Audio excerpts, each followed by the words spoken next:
Hello student, good morning all of you. Today I read Vyakaran Sudha class second lesson 1 भाषा। भाषा अर्थात language. हम प्रतिदिन अपने भावों और विचारों को बोलकर व लिखकर दूसरे के सामने व्यक्त करते हैं और उनके भावों और विचारों को सुनकर व देखकर समझते हैं। हमें पार्क को स्वच्छ रखना चाहिए। फूल तोड़ना मना है। हाँ, डॉक्टर ने मुझे प्रातःकाल सैर करने को कहा है। प्रातःकाल की सैर स्वास्थ्य के लिए अच्छी होती है। यह पिक्चर में दिखाए गए एक दूसरे के साथ लोगों में वार्तालाप दिखाया गया है। यह सब भाषा है।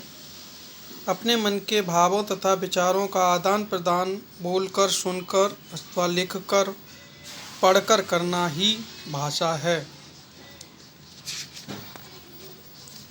अर्थात भाषा के रूप। भाषा के दो रूप होते हैं, मौखिक भाषा और लिखित भाषा।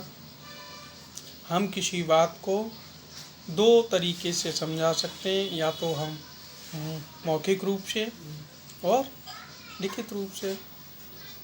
तो नंबर 1 आता है मौखिक भाषा किसे कहते हैं? जब हम बोलकर अपनी बात दूसरों तक पहुंचाते हैं तथा सुनकर उनकी बात समझते हैं तो उसे मौखिक भाषा कहते हैं।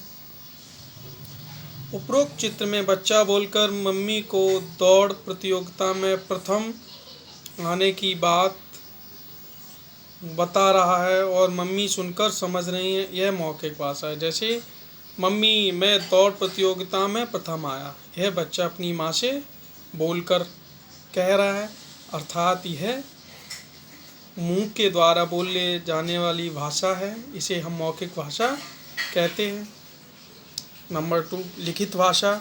जब हम लिखकर अपनी बात दूसरों तक पहुंचाते हैं तथा पढ़कर उनकी बात समझते हैं तो उसे लिखित भाषा कहते हैं। जैसे टीचर ब्लैक बोर्ड पर मैथ पढ़ा रही हैं, 2 और 2 4 होता है, तो यह लिखित भाषा में समझा रही हैं। उपरोक्त चित्र में अध्यापिका जी बच्चों को गणित का सवाल लिखकर समझा रही हैं और बच्चे उसे पढ़कर समझ रहे हैं। यह लिखित भाषा है। भारतीय भाषाएं अगला टॉपिक है। भारतीय भाषा। हमारे देश में अनेक भाषाएं बोली तथा पढ़ी जाती हैं। कुछ प्रमुख राज्य और उनकी भाषाएं इस प्रकार हैं। जैसे राज्य का नाम, भाषा।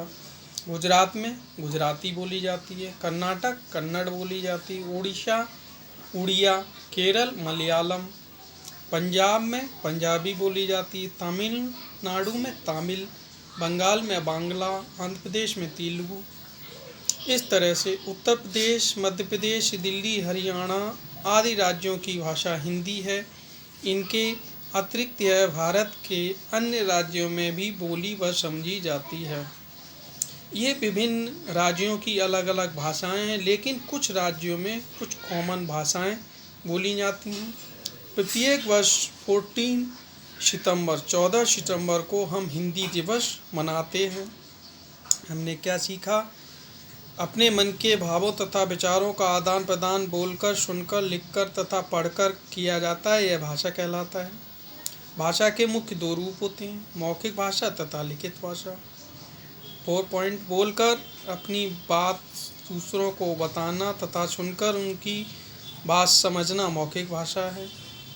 लिखकर अपनी बात दूसरों को बताना तथा पढ़कर उनकी बात समझना लिखित भाषा है। यह चैप्टर आपका फर्स्ट यहीं पर समाप्त होता है।